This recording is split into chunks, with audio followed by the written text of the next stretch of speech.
Hello, my dears. My name is Joanna, and I welcome you to Johanna Draconis, the Deconstruction of CPTSD podcast. In this episode, we will talk about silence. This time about the silence we are forced into by the abusers. This way ensuring that the abuse remains a secret and the victim as powerless as possible. I won't try to tell you how to treat this or let go of it, as I think that will go beyond one episode. Instead, we will be focusing on talking about it and its mechanics to get a better understanding. This will help you to get more immune to similar things in the future and where to place a sort of treatment in your mind. So, let us talk about it. To this day, I am still affected by it. There was a promise of incredible pain and even death if I say something. I did, and paid a horrible price. To this day, I am affected by those many years of being forced to silence. If I get too upset or emotional, my lips become sealed. I literally can't speak anymore. It has gotten better, but something burned like this into you over a decade won't disappear in a few years, especially if your survival depended on it. It is really like they are soon shot, which is really frustrating for my friends, as they want to know what is wrong so they can mend things, as people who care for you should. There were also others who wanted me to remain silent, but without those drastic consequences.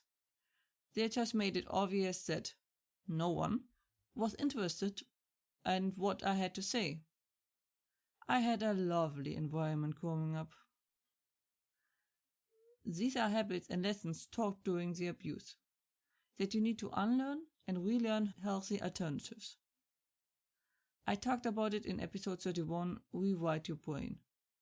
It is really surprising how hard hurting habits are to break. Before we start, your voice is valuable, just as valuable as the voice of everyone else. I recommend being around people who like your voice and you like their voice. So, first we start with the uses of the silence and then how it is established. It is rather obvious what purpose the silence has, but just so we have it all covered, we go over the main plots. First, it prevents the victim from being able to rally support or call for allies. Isolating someone is usually the best way to make that someone as weak as possible, taking their voice away of sorts. Second, they can fill the narrative. Why is person X not talking to you? Well, if you got no reason, the abuser can tell you any reason. Most likely to either trust the abuser more, make him stronger, you weaker, and so on. Third, you can't use silence as evidence. Like I said yesterday, silence might be a hint, but never a clear sign. This way can be used to confuse and get away with the abuse, as nothing clear was said. Fourth, so they can determine the narrative afterwards. Clearly the silence was a sign of the abuser's disapproval of what is happening, and it is hard to argue against it, isn't it? So you get gaslighted and insecure. The silent treatment is also a form of punishment and not without reason. If you are unsure in such a situation, demand an answer, even if a wink with "you know what I mean" or the like is given. Stay on your course. So, in summary, the silence is mainly used to confuse and gaslight the victim, letting the abuser keep a mostly white west and being able to shift all the blame to the victim, who often don't dare to oppose the abuser. But how is the silence usually established?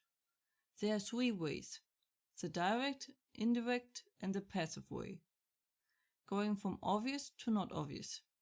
Usually the passive are the more manipulative ones, unsurprisingly. First, the direct one. If you say something, I'm going to harm you. Pretty straightforward. The key is to make an unbelievable threat to actually keep the victim quiet. The key here is blank fear. Second, the indirect one. If I ever did something, no one would believe I did it. Did he just say what I think he said? A lot non-verbally happening. The key is making the victim as insecure as possible. Third, the passive one. That is the most sinister one and hardest to describe.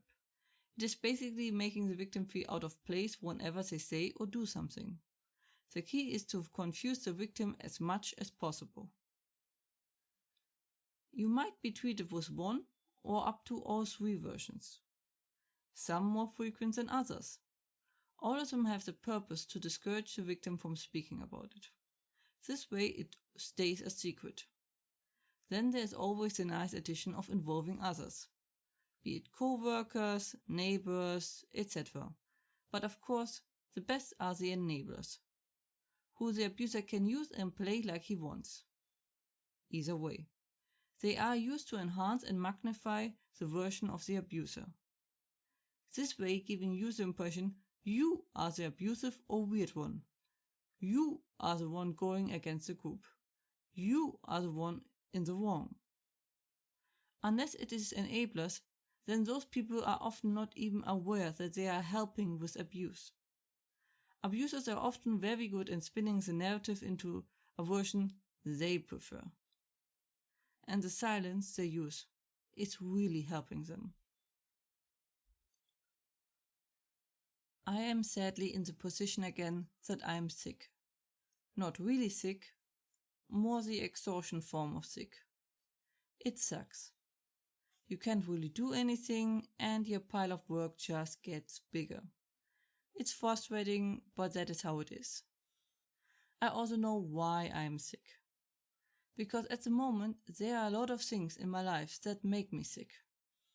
I am removing those elements, but they can only be removed slowly and one at a time. So patience is needed, which has never been my strongest suit. So if I look at my overall situation, I am actually doing pretty well, which is a huge relief. And I'm also learning and exploring, which is a new sensation.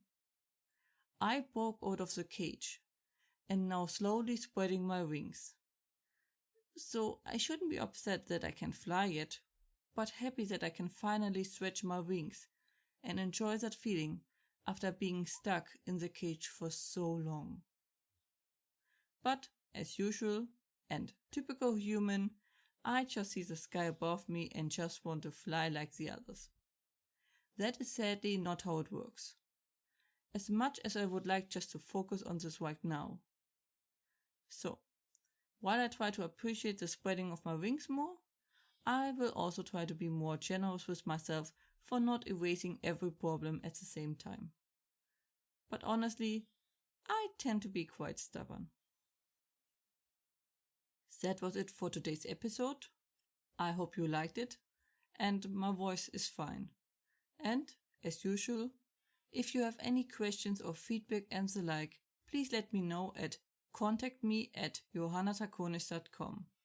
More information and transcript you can find as usually under johannatakonis.com/podcast and links are in the description. I hope to see you next time. Watch yourself and have a wonderful time.